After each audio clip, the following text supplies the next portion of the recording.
L'invité du jour. L'invité du jour. Monsieur Nyoble Zadi René, bonjour. Bonjour. Vous avez décidé de contribuer à la question de l'eau, aujourd'hui essentielle en Côte d'Ivoire. On a toujours dit que l'eau, c'est la vie.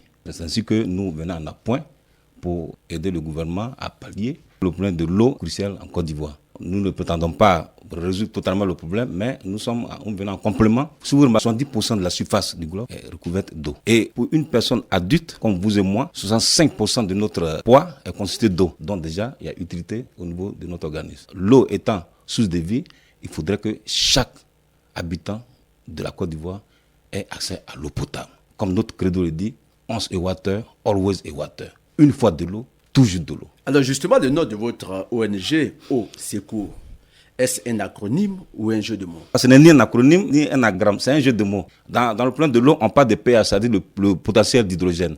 Ce pH-là, ça mesure la qualité et le degré d'acidité de l'eau. Parfois, l'eau a un goût acide. Mais il ne faudrait pas que ce pH-là soit 0 ou 14. Donc, cette eau doit remplir certains critères. Alors, plus d'une fois, le mot eau potable est ressorti dans votre exposé.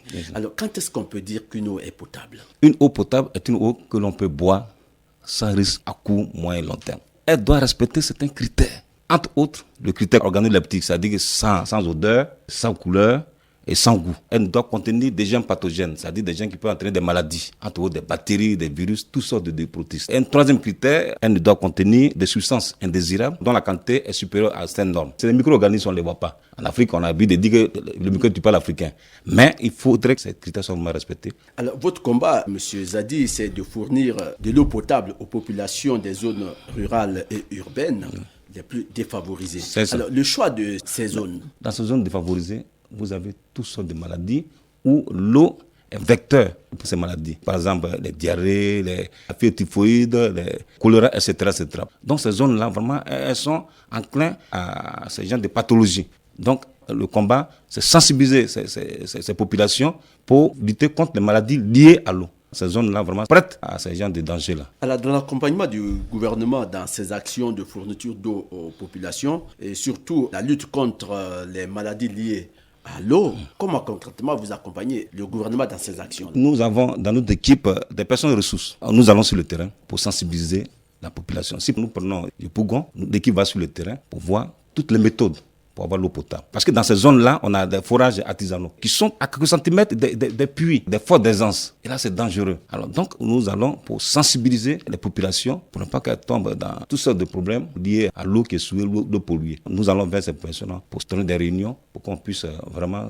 nous comprendre sur l'utilité d'avoir l'eau potable chez soi. Alors, l'utilité d'avoir l'eau potable est l'un de vos combats auprès du gouvernement pour l'accompagner. Mais quand vous parlez de la nappe phréatique, quelle action vous menez là-bas? Très bien. La nappe phréatique, c'est une nappe d'eau qu'on trouve à faible profondeur. Justement, c'est parce que cette nappe phréatique, que les Anglais appellent the groundwater, c'est-à-dire sous le sol, est agressée par la pollution partout.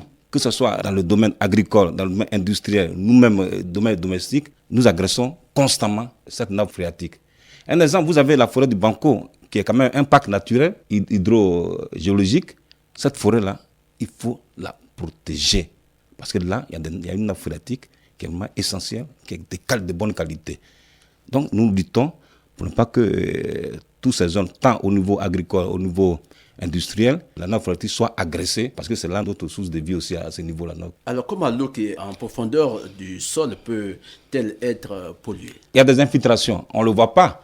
Mais tenez-vous bien, vous avez vu le cas de Probo Kuala, où directement l'eau est déversée. Les gens ont demandé, est-ce que nos nappes phréatiques sont affectées? On fait toujours des sciences de travail dans ce sens-là. Mais l'eau s'infiltre dans le sol. Et je viens de dire tantôt, cette nappe phréatique est à faible profondeur, d'où danger. Donc, il faut faire très attention. Que ce soit les déjections dans l'élevage, ces déjections animales-là sont source de pollution bactériologique qui entraîne des maladies typhoïdes, etc., etc.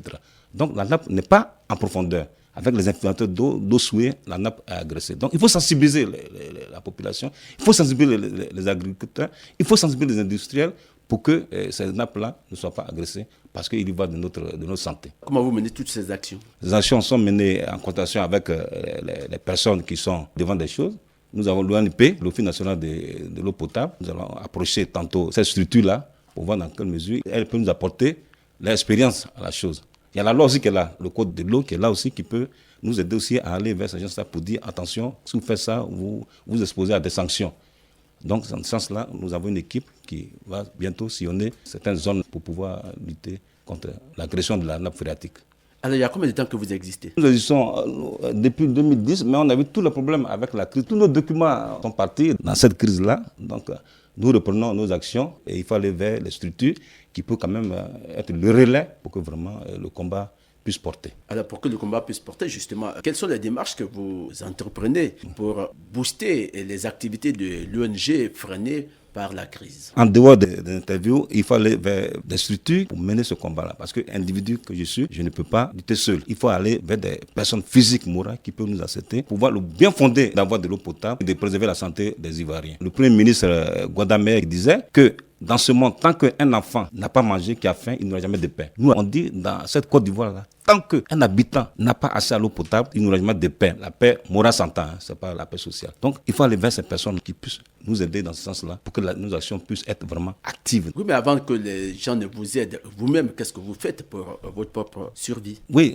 pour notre propre survie, effectivement, je ris un peu parce que c'est vrai, il faut survivre. Donc, pour nos survies, nous avons déjà entrepris certaines actions, comme je viens de dire tantôt, vers les structures, les mairies, certaines institutions. Mais je pense que on aura des échos favorables pour que nous puissions être sur le terrain. Alors, une fois sur le terrain, qu'est-ce que vous entendez faire? Il faut sensibiliser pour ne pas que les gens puissent boire de l'eau polluée pour leur propre santé. Il faut sensibiliser pour que l'État aussi puisse vraiment comprendre le bien fondé de cette ONG qui vient en appoint aux actions du gouvernement. Vous parlez de sensibilisation et vous pensez que dans les quartiers défavorisés où vous menez vos actions, les gens ont le temps de vous écouter? Il suffit de bien exposer parce que les branchements avec compteur là coûtent extrêmement très cher. Alors que les branchements sociaux dans ces zones-là, les bonnes fontaines, coûtent moins cher. Et donc, on sera beaucoup plus accepté par ces populations. Il y va de leur santé aussi. Alors, quand vous parlez de branchements sociaux, à quoi vous faites allusion? Bon, quand il parle de branchements sociaux, de 5 branchements, c'est comme l'État venait à subventionner ces populations-là. Moins de 20 000 francs pour avoir un branchement d'eau, je pense que c'est bien pour les zones défavorisées, que ce soit en zone urbaine ou en zone rurale. Donc, avec ces branchements sociaux, on décante une situation. Ça sera au vu et au su de tout le monde, puisqu'on a une société, pour ne pas la nommer, qui va assurer quand même la couverture, puisqu'on va travailler en synergie avec cette société-là pour que vraiment ça soit fait selon l'art. Alors aujourd'hui, les maladies hydriques, c'est-à-dire les maladies liées à l'eau, font rage dans les quartiers défavorisés. C'est ça. Alors, au niveau des actions à mener par rapport à la lutte contre ces maladies-là, quelles relations entretenez-vous avec les structures chargées de l'hygiène? Les structures chargées de l'hygiène sont les structures de la santé. Dans notre ONG, il y a des personnes ressources.